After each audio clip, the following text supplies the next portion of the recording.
What I wanted to say is the whole thing about passion and purpose.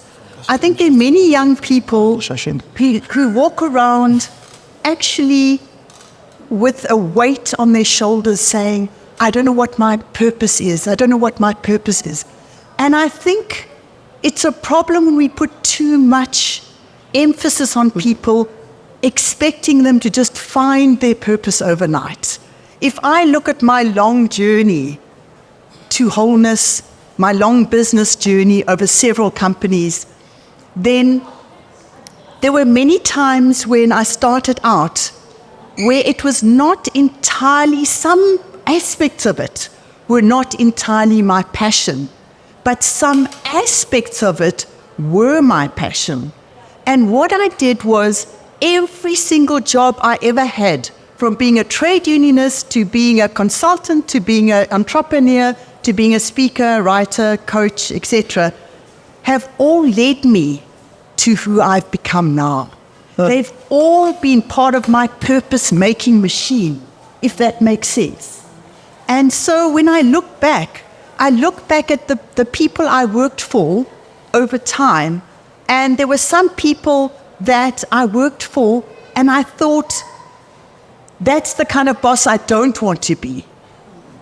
So if you use every single opportunity you have, no matter what job you're in, no matter how stale you feel, no matter how awful you think they are, look at it as what can I learn from the awfulness.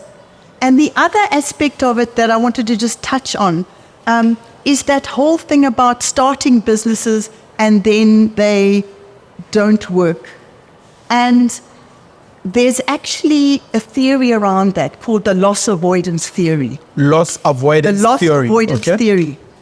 And it's based on the story of a pilot who was so convinced that he had to do X or Y that the plane crashed. So what happened in my entrepreneurial journey with my husband, we started several different companies. Some are afloat now and some we let go. You forgot to add the word successful. Several successful companies. Yeah. It's relative, but they're successful. So I think what was interesting, what I noticed with my husband was that he had far more loss attachment. He was far more attached to the dream. And I was the one who had to kind of prod in him and say, this guy, this partner, he's a nice guy, but he's a lot of hot air, and this isn't going anywhere. Sure. And this has cost us 2 million rand of whatever it was, of attempted trials to make, it's not going anywhere. And I almost had to be the more strategic one to pull the plug because he was more emotionally attached. Does that make sense? Yeah, attached to the passion, attached to the dream and the business. Yes, he had one was a filing app. It's called Easy File. He had become Mr. Easy File, even though Mr. Easy File wasn't making any money. Sure. No, it was so deep in his heart.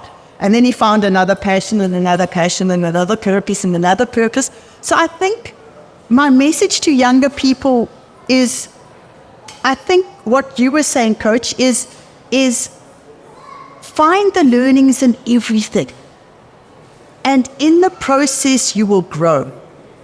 Having our main manufacturing company for 25 years, that has grown me like never before.